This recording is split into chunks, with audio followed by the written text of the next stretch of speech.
May bagong update si Grab Airport sa advance booking. Sama rin dito ang mga naunang na-restrict sa advance booking.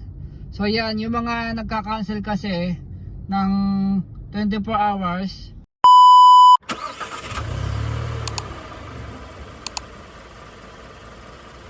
Good morning! Welcome back sa ating channel.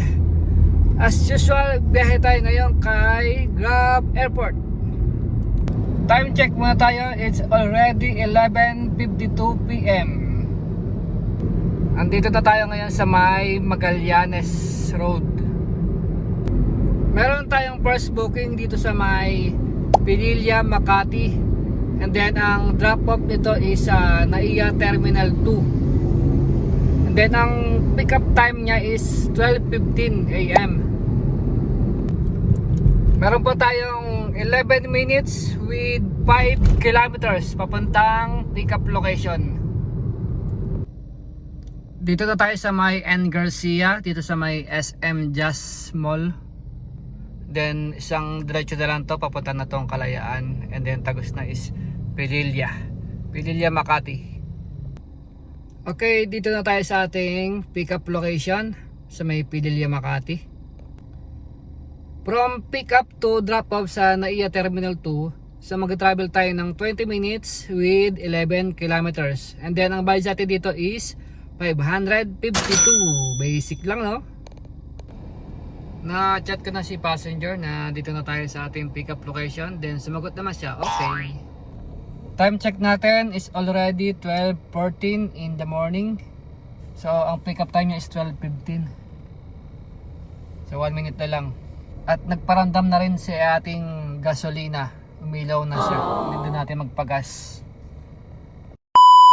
Okay, passenger, drop off pa tayo dito sa NAIA Terminal 2. Time check muna tayo. It's already 12:50 in the morning.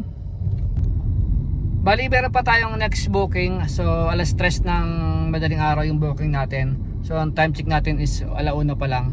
So ang gagawin ko, mag-aantay tayo ng pasahero dito sa Terminal 2 or Terminal 1. So or ikot tayo ng Terminal 3. So pag wala ako na pick up na pasahero doon from airport, baka umuwi muna ako sa bahay. Since 3 AM pa kasi yung next booking natin. Bali, nagpagas na rin pala ako sa Petron. Bali, ano, nagpagas ako ng 1.5. So halos ma-full tank na yung 1.5 natin, no? Simula sa letter E. So gagapang lang ako dito papuntang NAIA Terminal 3. Check natin kung papasukan ako ng booking from NAIA. Pag hindi ako pinasukan, so diretso na ako pauwi sa bahay. Tambay lang ako saglit dito sa Terminal 3. Paantay tayo ng booking kung sakali baka pasukan tayo. And then habang nakatambay tayo, share ko lang sa inyo yung bagong update ni Grab Airport. May bagong update si Grab Airport sa advance booking. Bali ito, reduce late cancellation window. Kung dati 24 hours before the booking para makonsider na late cancel ang isang advance booking, ngayon pinababa na ito 12 hours before the trip na lang. So before kasi 24 hours bago mag-active ang booking. Pagka nag-cancel ka nun, automatic late cancel ka na. So pwede kang mapatungan ng restriction. So ngayon ginawa na nilang 12 hours na lang para maiwasan yung late cancellation, mabawasan na. And then cancellation fee para sa mga late cancels.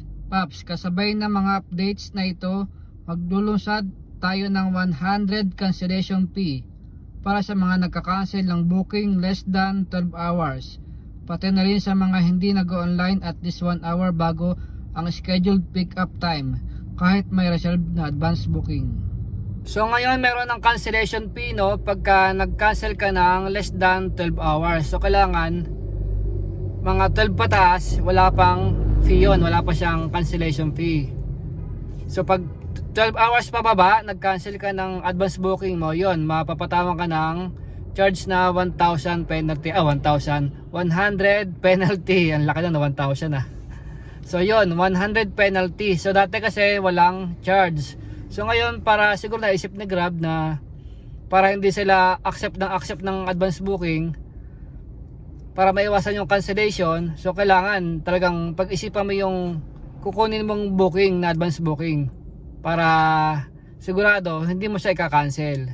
Kasi nga nakita ni Grab na madalas na may nagka-cancel. So yun, para maiwasan, so nagpataw siya ng 100 na cancellation fee. So kailan daw ito magsisimula? Ang implementasyon na ito ng ating bagong cancellation terms ay magsisimula sa October 22. So October 22 pa ang starting ng bagong update na to, no? So sabi dito, paalala, back to zero ang bilang ng strikes o paglabag na pumasok sa record ng isang driver partner. Sa oras na ito ay ating ma-implement.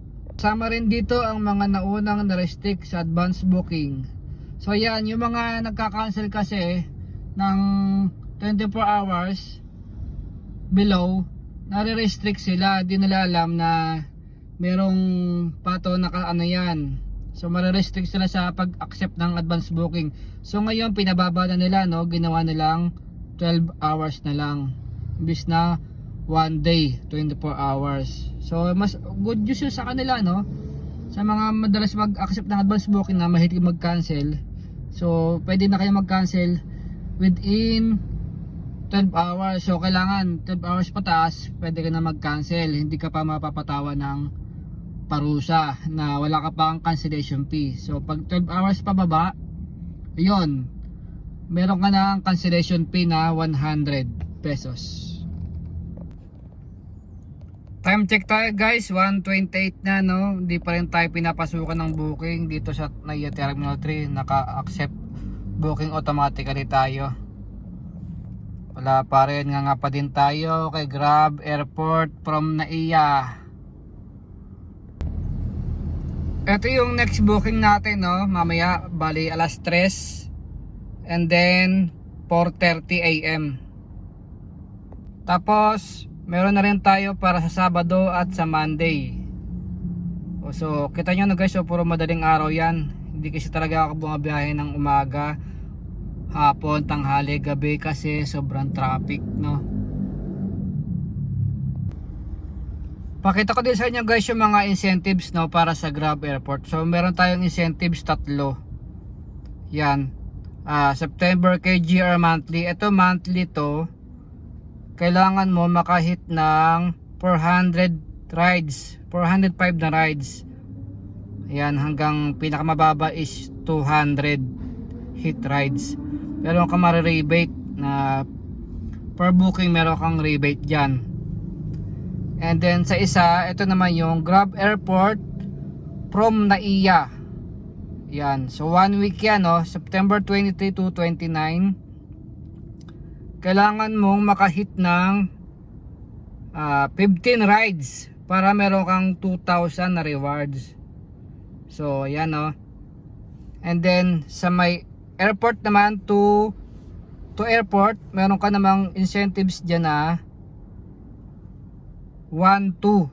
Yan, 1-2 hit 6 total rides. So 6 lang, no? So ako nakaka-5 na. Nakaka-5 na ako. So may mga booking pa tayo mamaya, 2. So makukumpleto ko na to. Makukuha ko na yang 1-2. So ang daming incentives ni ano, no, ni Grab Airport.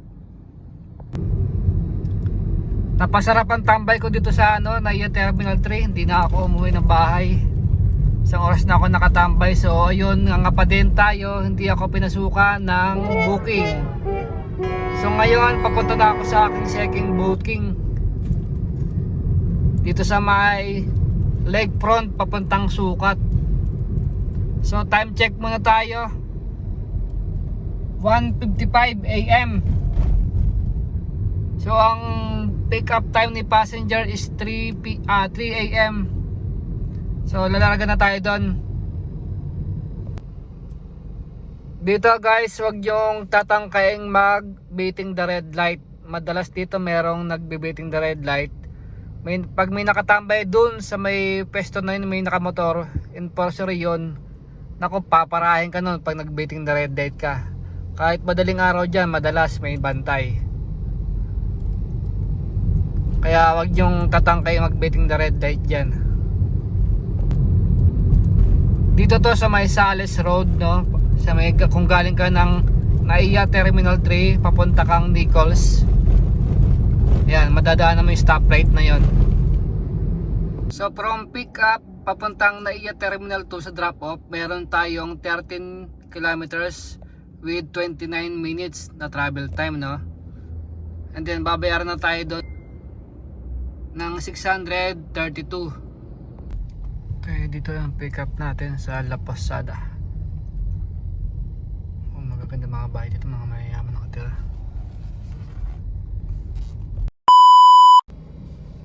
Okay guys, passenger drop off na tayo dito sa NAIA Terminal 2. Bali, na pick up natin si passenger ng 3 o'clock. And then time check tayo ngayon. It's already 3:24 in the morning. So 24 minutes travel time natin, no, papuntang NAIA Terminal 2. So balis lang. So binayaran agad tayo doon ng 632 sa booking na to, no. So next booking natin dito sa may Acacia Taguig. And then ang drop off nito sa may Terminal 3 naman. So proceed tayo ngayon doon. Ang pick up time natin doon is 4:30. So 3:25 pa lang. So meron pa tayong 1 hour para papuntang Acacia Taguig. Dito ang pick up natin guys sa Cedar Crest, Palmetto. At ang bayad sa atin dito is 552. Okay, dito na tayo guys sa Cedar Crest.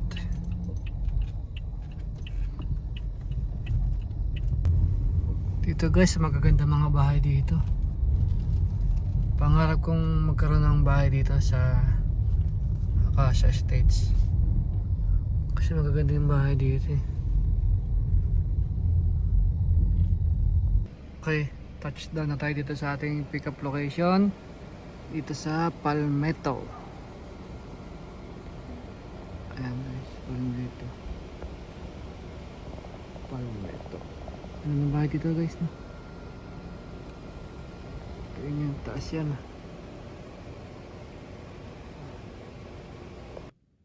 Time check muna tayo guys, 3:55. So ang aga pa natin. Ang pick up time ni passenger is 4:30. 30 minutes mahigit pa tayo mag-aantay dito. Okay lang, kahit di bali mas maaga tayo, mas okay yung mas maaga kaysa mali tayo dito sa ano, para good ano tayo no, kay passenger, para lagi tayong 5 star. Okay guys, passenger drop off na tayo dito sa NAIA Terminal 3. Sa na-pick up natin si passenger ng 4:40. Medyo late siya ng 10 minutes. 4:30 kasi yung pick up time niya. So lumabas siya mga 4:40 na. So time check tayo ngayon, 5:07. So nasa 25 minutes yung travel time natin papunta rito sa ano, Terminal 3.